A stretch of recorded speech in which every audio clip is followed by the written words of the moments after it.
Part 1. You will hear two neighbours who live in an apartment block talking about shopping for food. First, you have some time to look at questions 1 to 6.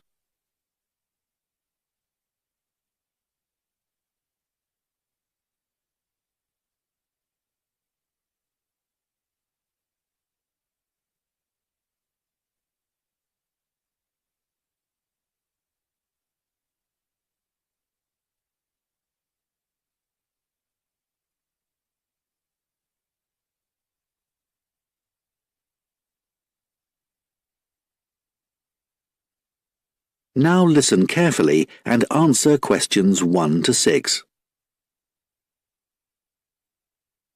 Hi, Shannon. How are you settling into your new flat? Really well, thanks.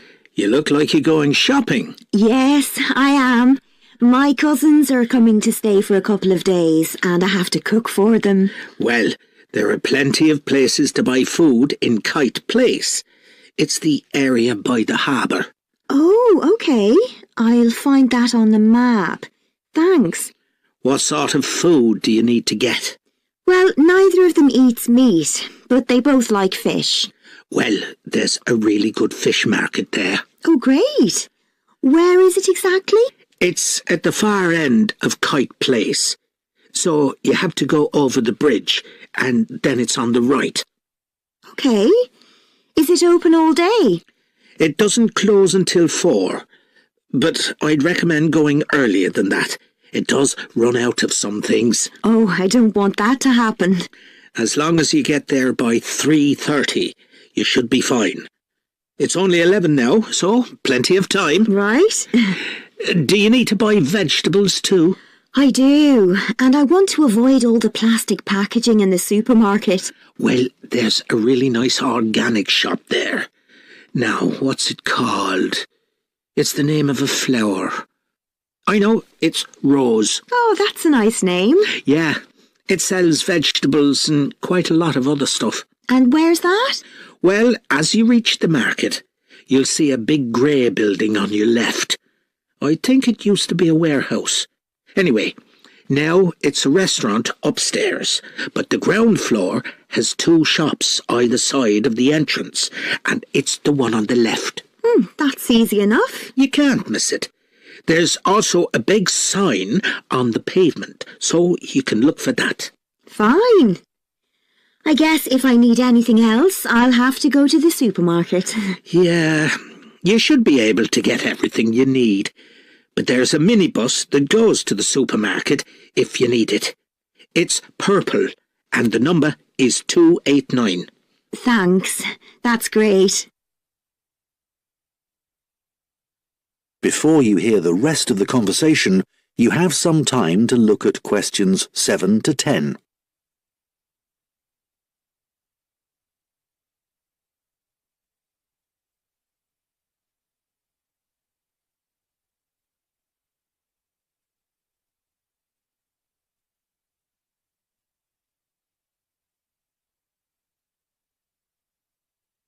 Now listen and answer questions 7 to 10. So, what do you need to get at the fish market? The salmon is always very good, and the shellfish. I'm going to make a curry, I think, and I need about 12 prawns for that. They'll have plenty of those. Okay. Have you ever tried samphire? No, what's that? It's a type of seaweed. Oh. I just ask for a handful, and you fry it in butter. It's delicious. Oh, I might try that. How do you spell it? It's SAMPHIRE.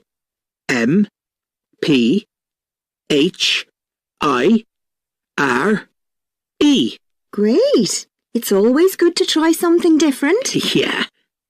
I'll see what beans they have in the organic shop, and I think I'll get something for dessert there.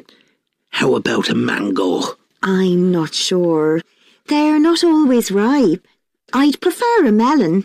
It's bigger too. Good idea. The owner also sells a lot of spices there that you can put in a curry, and things like coconut. Oh, that's very helpful. I'll have a look. No problem.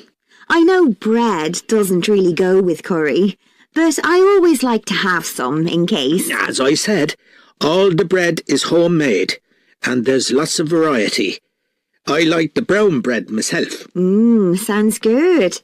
They sell other things there too. Like cakes? I love chocolate cake. Well, not that. But they have a whole range of tarts, and the best are the strawberry ones. Perfect. Hopefully I won't even have to go to the supermarket. That is the end of part 1. You now have 1 minute to check your answers to part 1.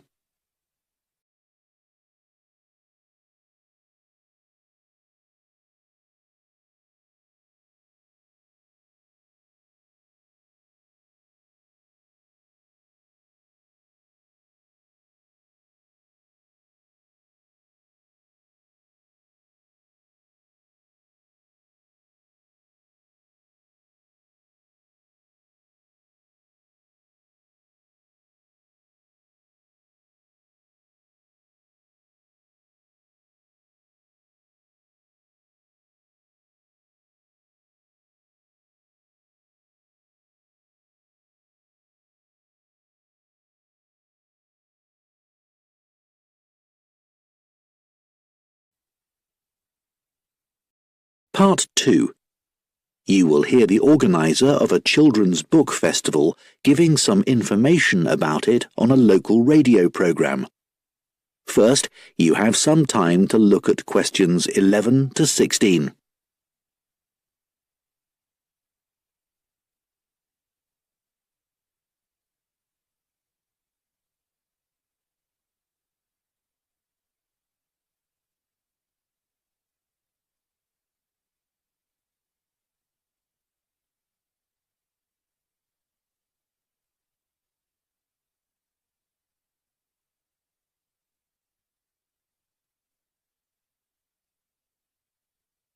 Now listen carefully and answer questions 11 to 16. The Children's Book Festival is coming up again soon, and here to tell us all about it is the festival's organiser, Jenny Morgan. So tell us what we can expect this year, Jenny. Well, as usual, we've got 5 days of action-packed, exciting events for children, with writers coming from all over the country getting involved.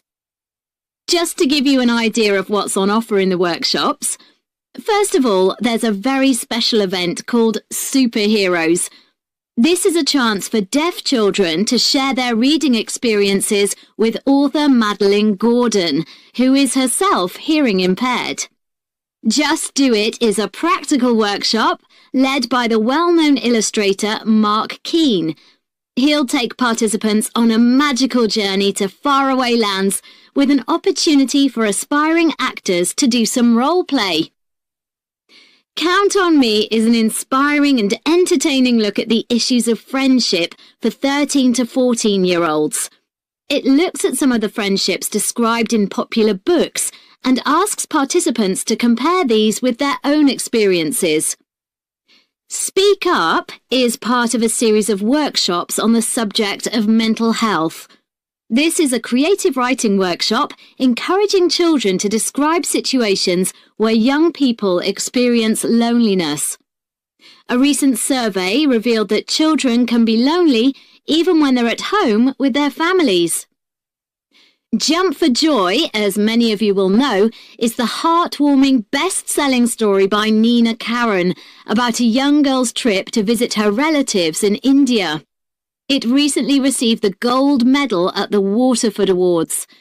Nina will get children to celebrate the word joy by writing a poem.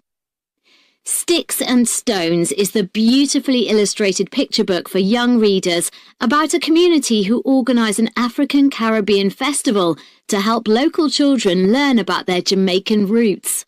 This will be a musical event where children will have the chance to play steel drums. This is bound to be very popular, so please book as soon as possible. Before you hear the rest of the programme, You have some time to look at questions 17 to 20.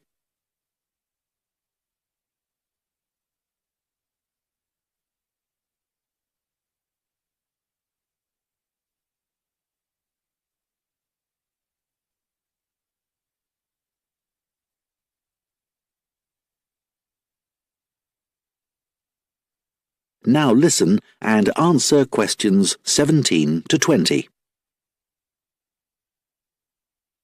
Thanks, Jenny. That all sounds really interesting. I'm just wondering if you have a favourite book you could recommend for our readers? It's hard to choose, but Alive and Kicking is definitely worth mentioning. You won't have heard of the writer as it's her first book, which is really impressive. It's basically the teenage diary of a boy from Somalia who comes to live in the UK. It deals with the serious issue of immigration and all the challenges the boy has to face at school and with the language barrier, etc. Usually, books like this are quite sad, but this one actually made me cry with laughter. On each page, there are simple but hilarious black and white stick drawings of the boy with his friends and teachers. At the end of each diary entry, there are new English words the boy learns each day, which may help develop some children's vocabulary. I think my kids would enjoy that. What about any advice for parents on how to encourage their children to read more? Well, this is something I get asked about a lot. There are so many distractions for kids these days that it can be hard to find time for reading. One thing I'd say is to make time to sit down with your child and share books with them. A lot of parents give up reading aloud to their children as soon as they learn to read independently, but this is a mistake. It's good to read more advanced books to them, as it helps to develop their vocabulary. If you don't have time for this, then let them listen to audiobooks. Often they'll want to read books they've listened to for themselves. I think it's a good idea to make a mental note of the type of books your child is reading. Often they just read the same genre all the time, which can get a bit boring.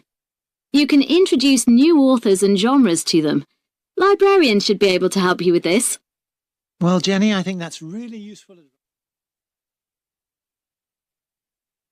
That is the end of part 2. You now have 30 seconds to check your answers to part 2.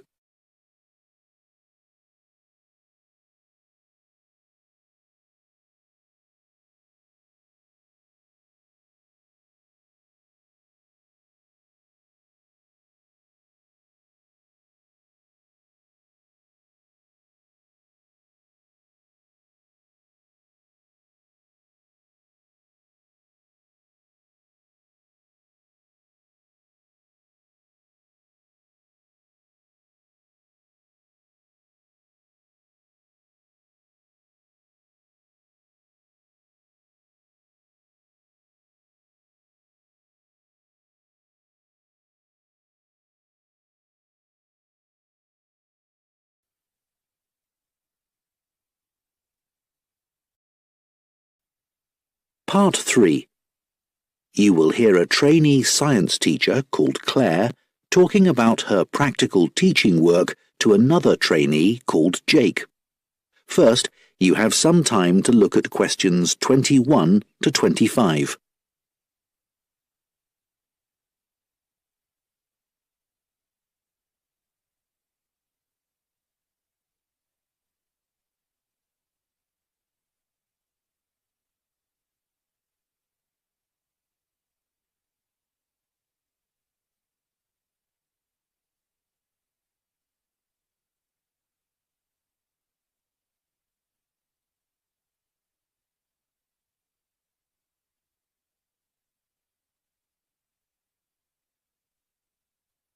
Now listen carefully and answer questions 21 to 25. Hi, Jake. How are you getting on with the practical teaching? Oh, it's harder than I expected, but I've got some great classes. How about you? Not brilliant. I'm really struggling with my Year 12 science class. Are they hard to control? Well, I don't have discipline problems as such. It's just that they don't seem to think that science has anything to do with their lives. It's depressing. They listen to what I say, and I gave them a test last week, and the results weren't too bad, but there's no real engagement. Right. And as part of my teaching practice, I have to design an experiment for them to do. I was wondering about something on the children's diets, asking them to record what they eat and maybe linking it to their state of health. Let's think. So your methodology would involve the children recording what they eat, okay, but you'd also need to have access to the children's medical records, and I don't think people would be happy about that. Confidentiality would be an issue.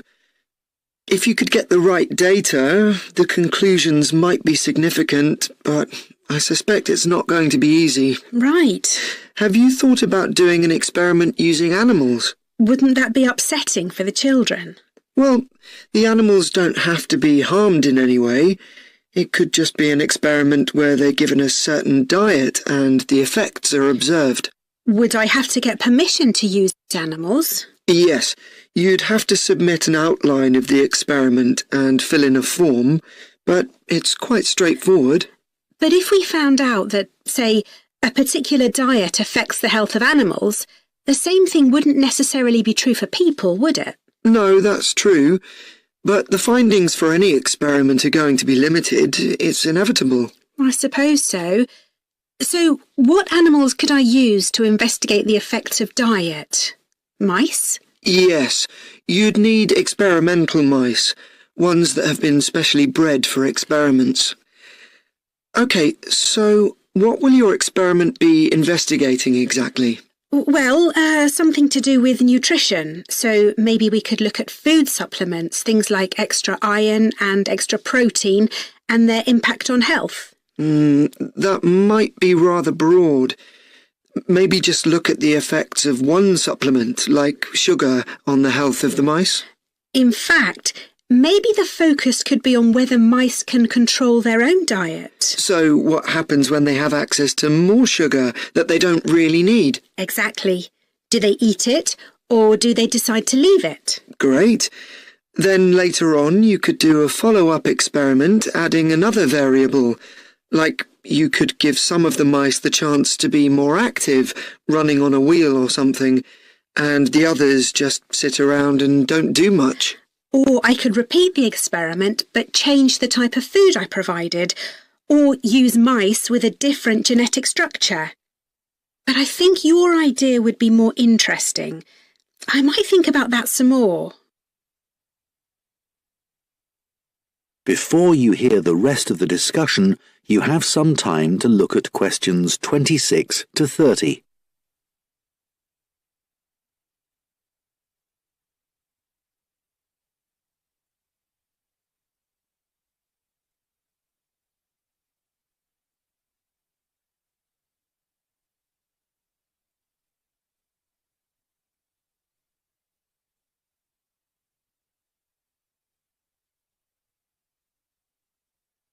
Now listen and answer questions 26 to 30. So, can I talk through a possible procedure for the experiment where mice are given a sugar supplement? Sure. I did a similar experiment in college, actually. Great. So, how many mice would I need? I'd say about 12, and all young ones, not a mixture of old and young. OK. And I'd need 2 groups of equal sizes, so 6 in each group. And how would I tell them apart? I suppose I could put some sort of tag on one group, or just mark them in some way. You could use food colouring, that wouldn't hurt them. Perfect. Then each group would go into a separate cage, and one group, let's call them Group A, would be the control group. So they'd just have ordinary mouse food. I suppose you can buy that? Yes, it comes in dry pellets. And the other group would have the same as the first group, but they'd also have the extra sugar. Would you just give them straight sugar? It might be better to give them something like cereal with it.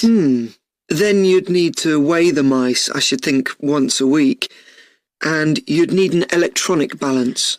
But we can't hold them on the balance, or it'd affect the reading. Exactly. So you need something called a weighing chamber to stop the mice from running away. It sounds complicated, but actually you can just use a plastic box with holes in the top. OK. So once we've measured the weight gain of each mouse, we can work out the average for each group, as well as the standard deviation, and then see where we go from there. That sounds cool. I think the students will enjoy it. Yes. One thing you must remember... That is the end of part 3. You now have 30 seconds to check your answers to part 3.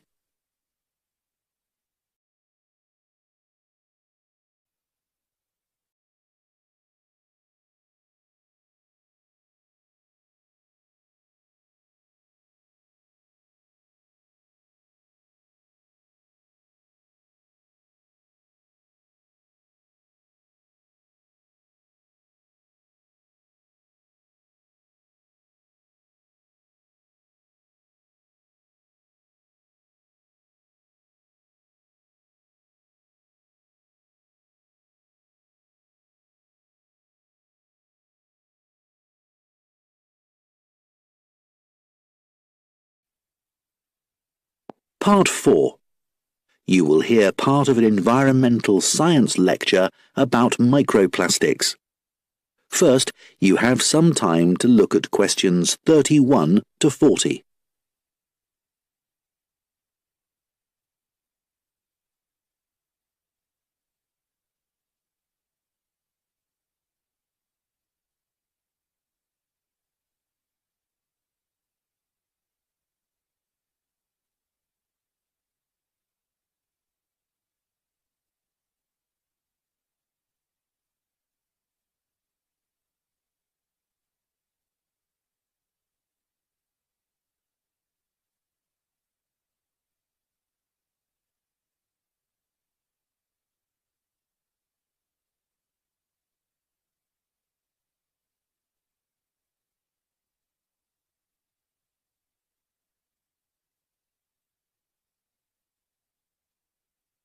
Now listen carefully and answer questions 31 to 40. In today's lecture, I'm going to be talking about microplastics. Microplastics are tiny pieces of plastic smaller than 5 millimeters in size.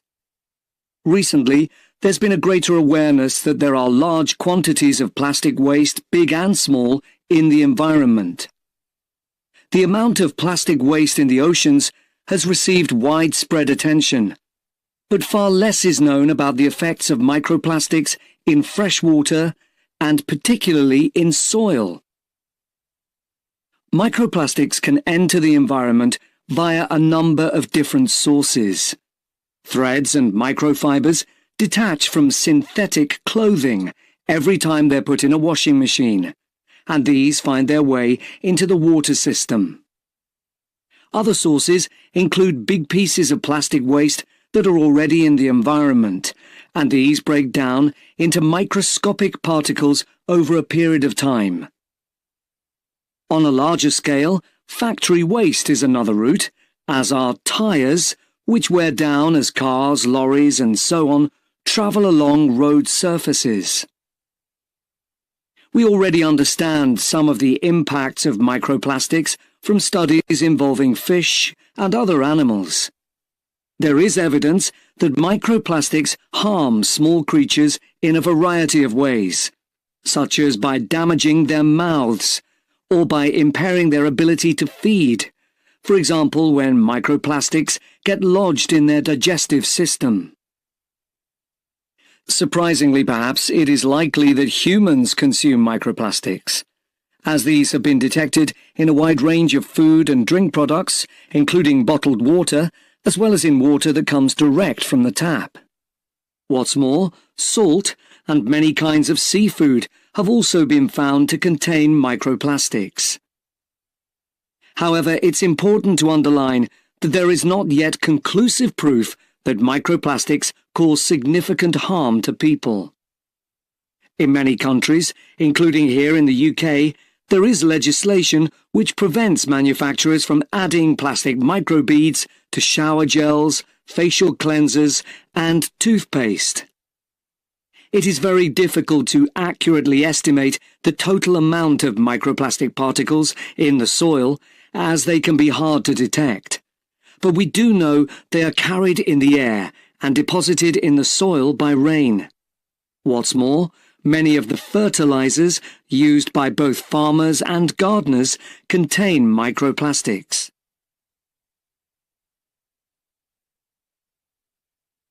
A team from the Anglia Ruskin University in Cambridge has carried out a study of the effects of microplastics on the digestive tracts of earthworms. These worms, which live in topsoil, are an essential component of our agricultural system. By feeding on soil, they mix nutrients into it, thereby making it more fertile. The researchers set out to discover whether the introduction of microplastics into the soil and the subsequent ingestion of these by earthworms would impact soil quality and ultimately inhibit plant growth. The short answer was yes, it did. After placing 3 different types of microplastic particles into the soil, they planted perennial ryegrass. The particles of microplastic, which included biodegradable PLA and conventional high-density polyethylene, or HDPE, were then ingested by the earthworms in the soil. The result was that the worms lost weight rapidly. What's more, a lower percentage than normal of the ryegrass seeds germinated, and the researchers concluded that this was a direct result of the earthworms being unable to fulfill their normal role in making soil more fertile. The team also discovered that there was an increase in the amount of acid found in the soil, and this was attributed mainly to the microplastic particles from conventional HDPE plastic. The conclusions of the study make for very interesting reading.